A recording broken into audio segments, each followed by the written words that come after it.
생활 속 법률 히어로 이승우 변호사의 사건 파일.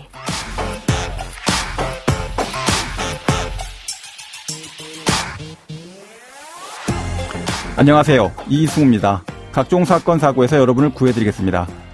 오늘 열어볼 사건 파일은 아동 청소년 성폭력 사건입니다.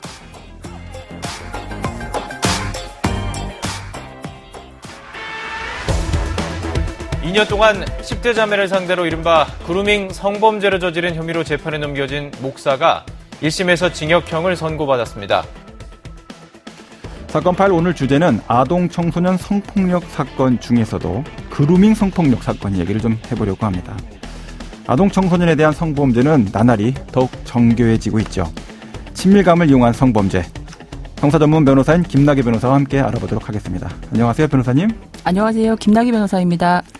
자, 오늘 주제인 그루밍 범죄, 여러 뉴스 보도에서 들었던 것 같은데요. 정확히 어떤 범죄를 말하는 겁니까?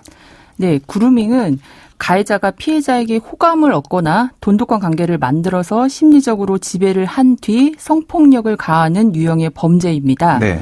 보통 청소년이나 어린이를 대상으로 하고 있고 이들은 아직 정신적으로 미성숙하기 때문에 세뇌당하기 쉽다라는 취약점이 있습니다.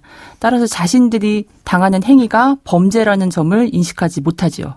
그렇지만 표면적으로는 마치 동의하에 이루어진 것으로 보이지만 사실상 매우 중대한 범죄입니다. 정상적인 자기결정권 행사가 어려운 네. 대상을 상대로서 이루어지는 네. 그런 범죄다 이런 네. 얘기시네요. 예.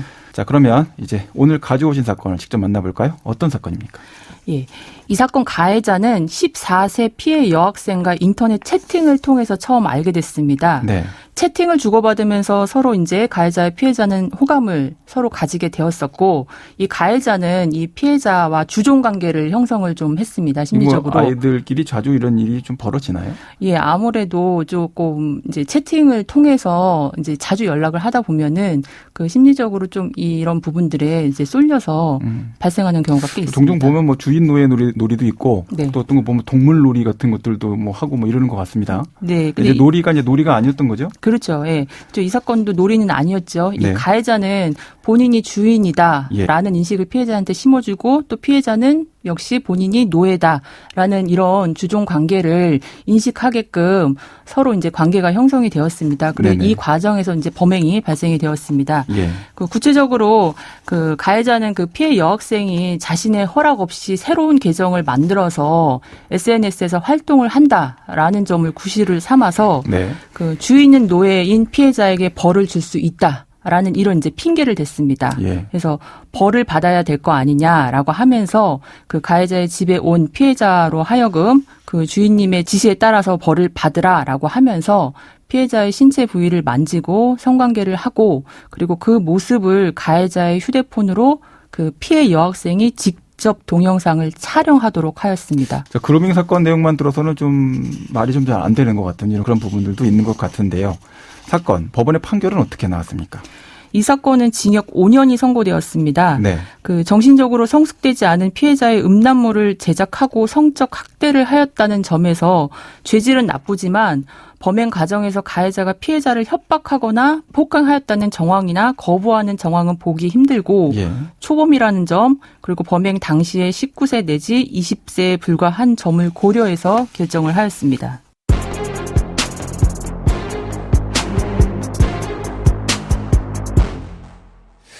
자, 그렇다면 그 그루밍 성폭력 사건, 뭐 말씀 들어보면 상당히 심각한 상태까지 진전을 할 수 있는 상황에 놓여져 있는 것 같은데, 자, 관련 법률은 어떻게 되어 있고, 그 처벌은 강력하게 이루어질 수 있는 구조에 있습니까? 그 아동복지법 제71조 제1항 제1의 2호, 17조 제2호에 따르면은 아동에게 음란한 행위를 시키거나 이를 매개하는 행위 또는 아동에게 성적 수치심을 주는 성희롱 등의 성적 학대 행위를 한 경우 10년 이하의 징역 또는 1억 원 이하의 벌금에 처하도록 규정하고 있습니다. 네네. 이 아동복지법상 금지되는 성적 학대는 아동에게 성적 수치심을 주는 성희롱 등의 행위로 아동의 건강과 복지를 해치거나 정상적인 발달을 저해할 수 있는 성적 폭력 또는 가혹 행위를 의미하고 예.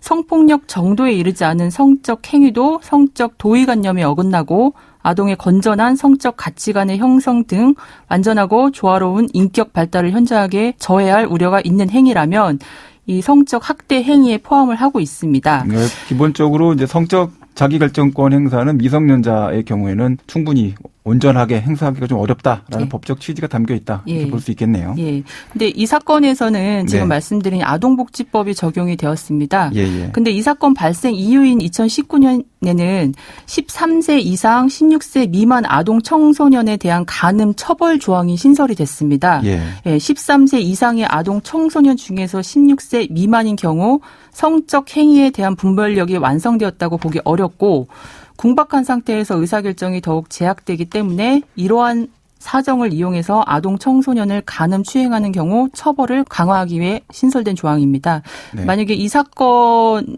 당시에 이 법률 규정이 이미 제정이 된 상태라고 하면은 이 사건에서도 사실은 이 조항이 적용될 여지가 컸을 것으로 보입니다. 실질적으로 이제 이 해당 조항 자체가 이제 그루밍 예, 범죄를 맞습니다. 이제 타격을 하기 위해서 예. 제정된 그런 규정이다 이런 예. 말씀이시군요. 예, 맞습니다. 자, 지금 설명해 주신 그루밍 범죄에서 또 하나 이제 문제됐던 중요한 부분이 성착취물 제작 부분이 있는데요. 예. 이건 어떻게 처벌하고 있습니까? 예. 아동 청소년의 성보호에 관한 법률 제11조 제1항에 따르면은 아동 청소년 성착취물을 제작한 경우 무기징역 또는 5년 이상의 유기징역에 처하도록 하고 있습니다. 네. 예, 이 사건 가해자는 피해자가 스스로 음란한 사진과 동영상을 촬영하고 전송을 해주었기 때문에 그 피해자의 자기 결정권에 의한 행동으로 위법성이 없다라는 주장을 한 바가 있었습니다. 예. 그렇지만은 음란물의 제작 의도나 음란물이 청소년의 의사에 반하여 촬영된 것인지 여부를 법에서 부과하고 있지 않고 정신적으로 미성숙하고 충동적인 아동 청소년의 특성상 영상물이 제작이 되면 사후에 언제라도 무분별하게 유통 제공될 수 있고 그로 인한 치유가 매우 어려운 상처가 될 수 있기 때문에 이를 원천적으로 차단할 필요가 있다라고 봐서 법원에서는 가해자에게 음란물을 찍어 전송을 한 행위가 사리 분별력 있는 피해자의 자기 결정권을 진지하게 행사한 것이다라고는 볼 수 없다라고 보았습니다. 예. 자, 결국 뭐 성착취물 제작과 관련돼서는 이제 미성년자, 특히 이제 아동 청소년은 정상적으로 자기 결정권을 행사한 상태라고 볼 수가 없다. 예. 정상적인 의사결정을 할 수 있는 상태라면 과연 이런 성착취물을 제공을 하거나 예. 촬영을 하거나 제작을 했겠느냐 예. 이런 관점으로 바라보는 것 같습니다. 예. 자, 그러면 오늘 사건에 담긴 법적 포인트를 한 줄로 정리하고 실제 법적 대응과 자문 이어가 보도록 하겠습니다.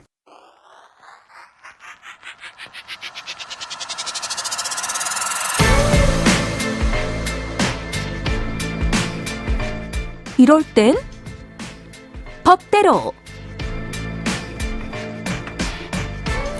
자, 아청법이라고 불리죠. 아동 청소년 성보호에 관한 법률은 16세 미만 아동 청소년은 성을 이해하고 자기 결정권을 자유롭게 선택할 의사가 거의 없다라고 보고 있습니다. 그리고 19세 미만 미성년자의 성과 관련된 의사표시, 이 부분에 대해서 당연히 성인의 것처럼, 성인의 성적 의사처럼 해석해서는 안 된다는 거.